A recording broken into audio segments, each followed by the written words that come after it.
Bonsoir, merci d'être là pour cette séance de Butterfly Vision, premier film ukrainien de Maxime Nakonechny. On lance le film et je vous souhaite à tous un très bon visionnage et à tout à l'heure du coup. Est-ce que vous pouvez parler justement de la mobilisation des différentes associations ukrainiennes, franco-ukrainiennes en France et parler un petit peu des associations où vous êtes membres respectivement? Bien, donc, de ce que moi je sais, le comité représentatif de la communauté ukrainienne de France a ce nom maintenant, mais une organisation semblable a existé, je pense, depuis, disons, 1949, fondée sur les émigrés. Alors, quant à l'association des étudiants ukrainiens en France, alors moi je m'occupe de la représentation des étudiants ukrainiens et maintenant ça concerne surtout des étudiants qui viennent d'arriver, enfin, qui sont arrivés depuis la guerre. Nous, c'est pour notre association, donc Kalena, qui existe depuis 2014. Cette semaine, on a acheté donc, un générateur, un groupe électrogène, dit Talkie-Walkie, et on a des demandes sur des bottes en caoutchouc. Voilà, c'est des choses très simples, très basiques, mais qui sont demandées et qu'on expédie régulièrement. Mon interrogation, c'est comment ici en France, les gens qui ne sont pas informés, qui voient l'Ukraine à travers un certain prisme, je veux dire le prisme russe, comment eux vont réagir en voyant ce film.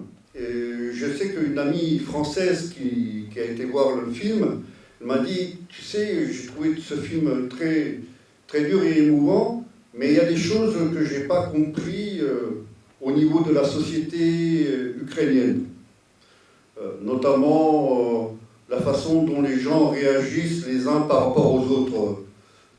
L'Union européenne a évolué par rapport à l'Ukraine, comme d'autres pays de l'Europe de l'Est d'ailleurs. Je pense qu'ils ont un certain retard.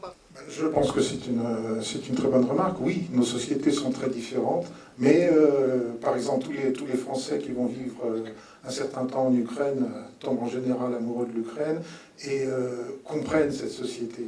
Vous avez constaté, c'est triste à dire, mais depuis l'invasion russe, un intérêt peut-être nouveau de la part de la population française qui ne s'intéressait pas forcément à l'Ukraine avant. Je parle notamment au niveau culturel. Je vois qu'il y a plusieurs films ukrainiens en ce moment à l'affiche. Est-ce que vous constatez un changement à ce niveau-là dans l'intérêt qu'ont les Français pour la culture ukrainienne? Oui, avant les Français ne connaissaient pas du tout l'Ukraine, ou très peu, ou encore beaucoup pensaient que c'était une région de la Russie, que l'ukrainien était un dialecte du russe, et maintenant ce n'est plus du tout le cas, enfin j'espère en tout cas pour la majorité. Effectivement, on voyait peu d'actualité sur le front ukrainien.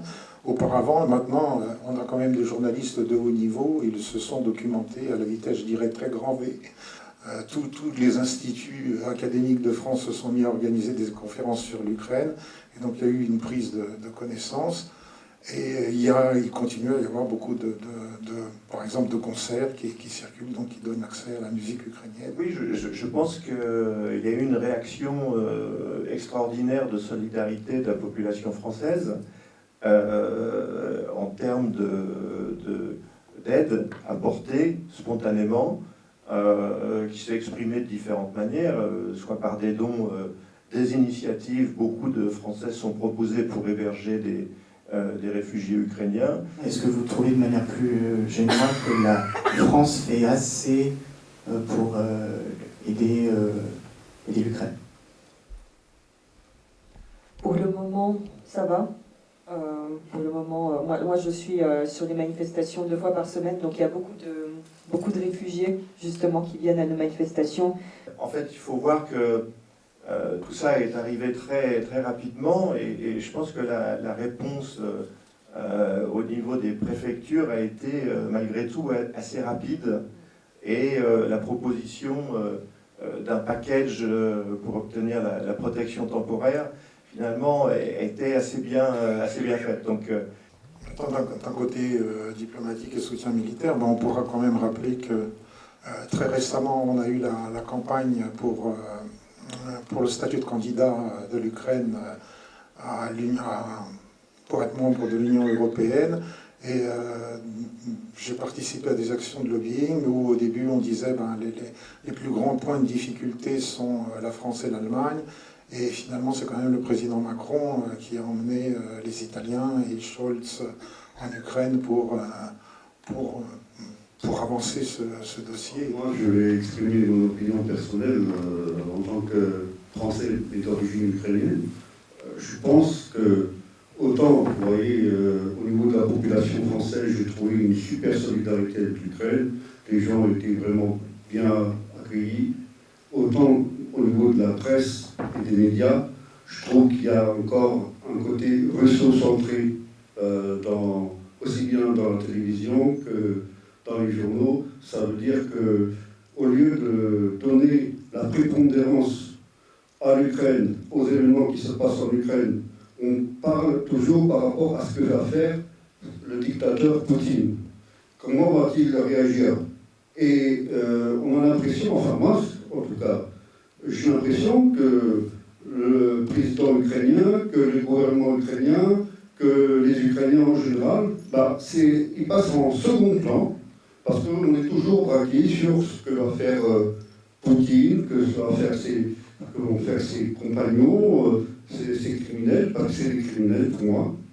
Hein. Et je trouve que malheureusement, à ce niveau-là, au niveau de la presse française et des médias, il y a un grand travail à faire parce qu'ils sont trop, comment dire, russo-centrés. Je vous remercie à nouveau très chaleureusement pour votre présence ce soir. À tous, merci à la distribution. À tous les trois pour votre intervention. Et puis voilà, n'hésitez pas à parler du film. Et bonne soirée à tout le monde. Merci.